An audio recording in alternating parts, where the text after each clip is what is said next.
Well, hello, it's Angie and Jenny Lee from Nourish Your True Self, and we have a friend with us tonight, and we thought we would do a little chat, a roundtable discussion on a new, well, it's not a new book, but it's new to many of us here, called The Bucket Diet.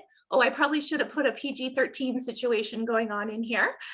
We may do some swearing, but we wanted to introduce the idea of we've had lots of people who are reading lots of different books. I think last time we talked about intuitive eating, and this time our friend Mindy has come on with us because she wants to also chat about the Fuck It Diet book.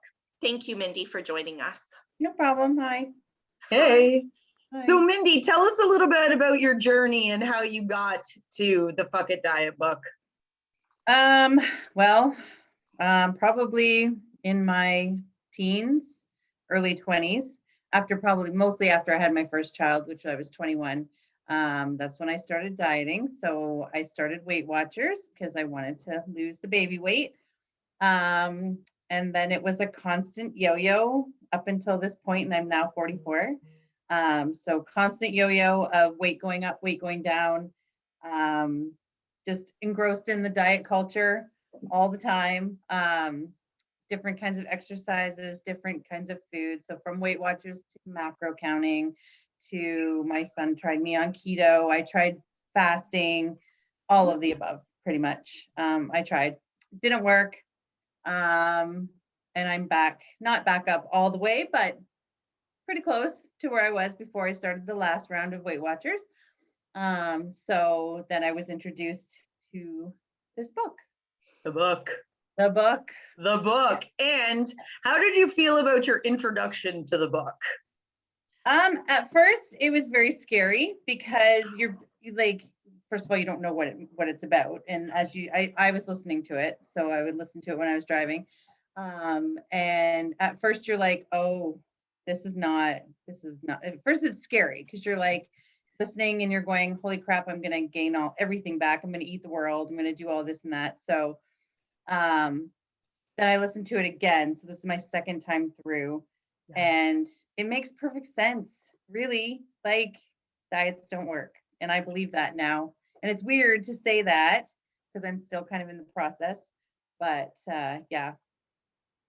Yeah, that's a big thing. You're in the process of breaking up with diet culture.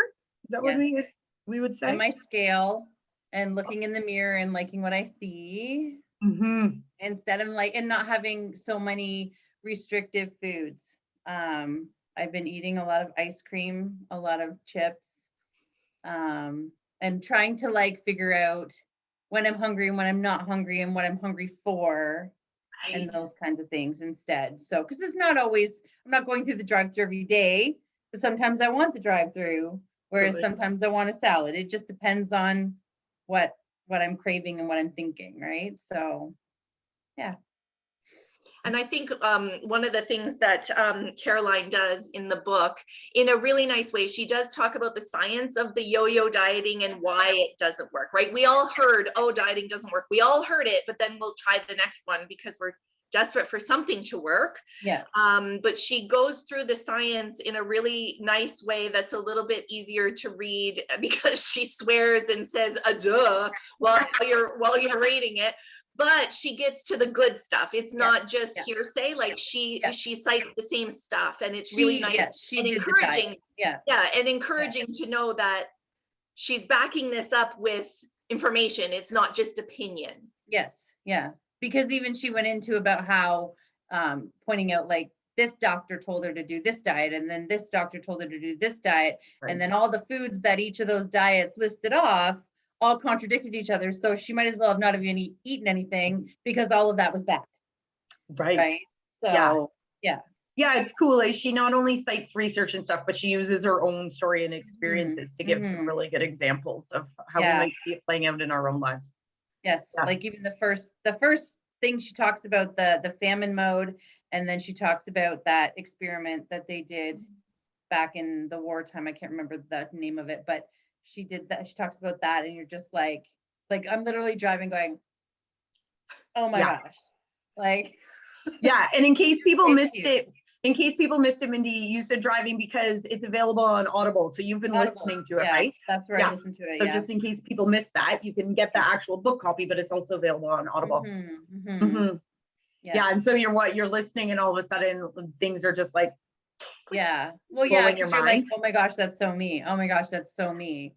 You know, and you don't really realize how how much impact diet culture has until you're not really, when you're trying to leave it and when you're not really in it anymore, you know, because I notice things around me and just little things that people will say, and you know, it's just like, yeah, it's pretty wild.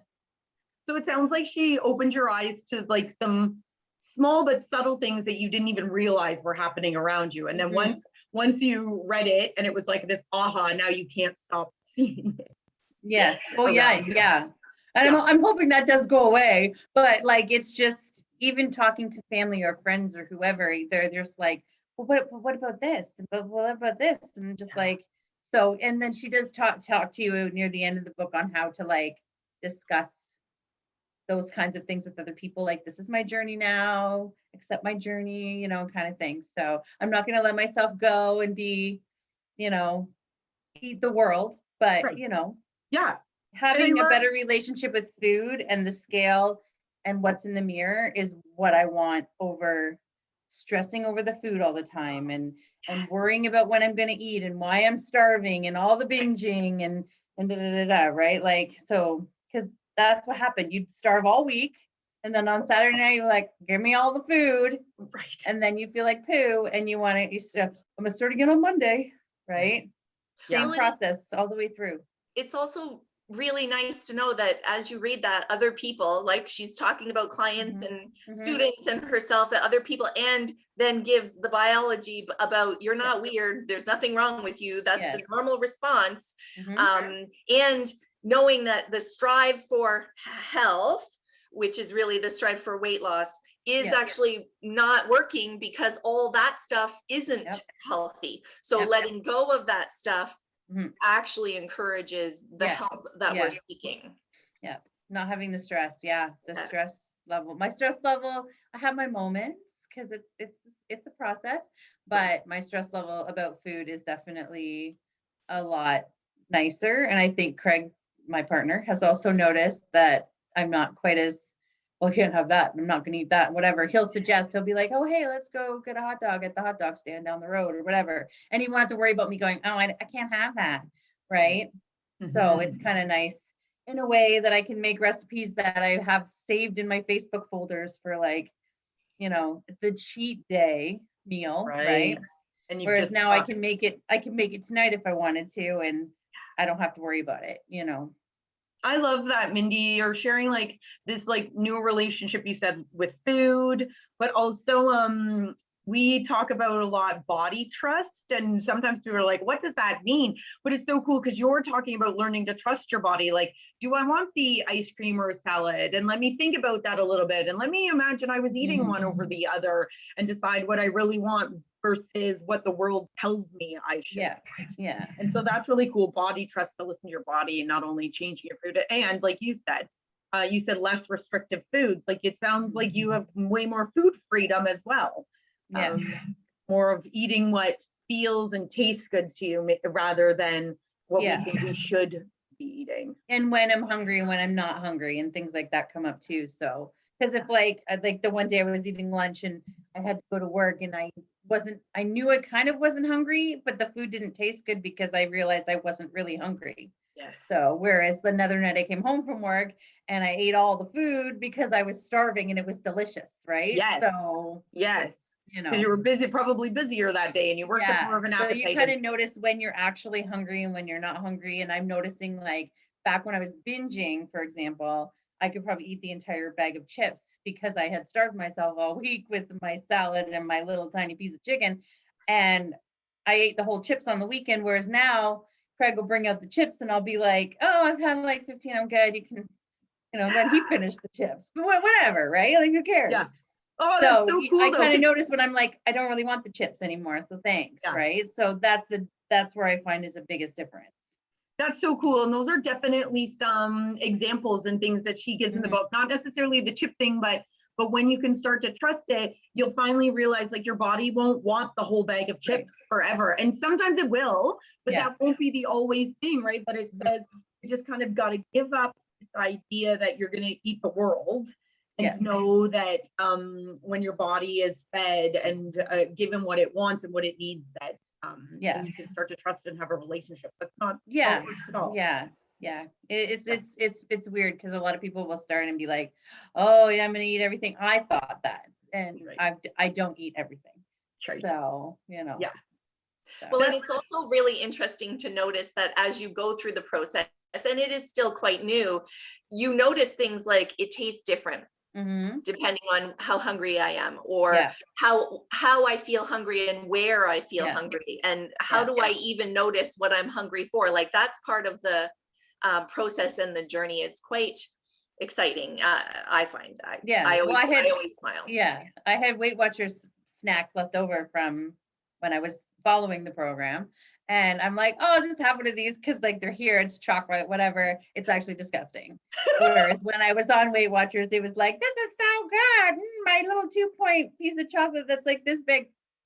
They're not that good, actually. So it's so cool, Mindy, just to hear all of the changes that you're experiencing from this book, and being able to talk about it with like-minded people too, because like you said, there is a part at the end of the book that says, how do you talk about these things with people? Because it can be difficult when you start to change your life away from diet culture and the marketing that comes from the diet industry.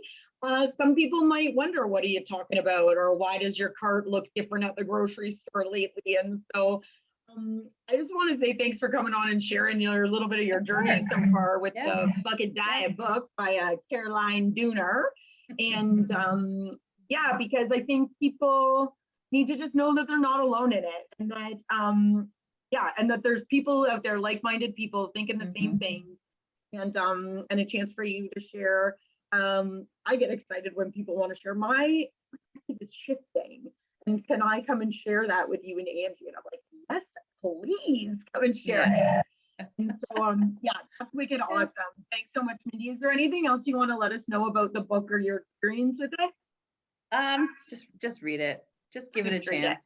Read it, listen to it, give it a chance. Like that's all you can do. If it's not for you, don't do it. Right? But at least try. At least try. I love that. And Mindy, do you have your copy of your book by chance? Yes. Yeah. Can you hold it up? Oh yeah. Can you hold it like this? Okay. Because the one thing we didn't talk about that I want you to listen to Mindy. Just buy it, try it, pick it up. Let us know what you think about it, or if you want to chat to us about it. What Mindy's showing you right now is the book is full of writing prompts as well. And so Mindy's got them all marked off there. But not only do you get to read or listen to the book, but it does ask you to stop several times throughout the book and do some reflection. And Mindy, I think you mentioned at one point, you're on your second time listening to it, and you get just as much, if not more, from it the second time through it as you did the first. Yeah. So that's awesome. Well, thanks so much, Mindy, for coming on and sharing your experience and sharing in our excitement as well, as we get to be a witness, one more person pushing up against diet culture and not giving up on themselves, but giving up on the diet culture world. That's right. In so much areas. Thanks for being here today, Mindy. Thank you. Till next time. Bye.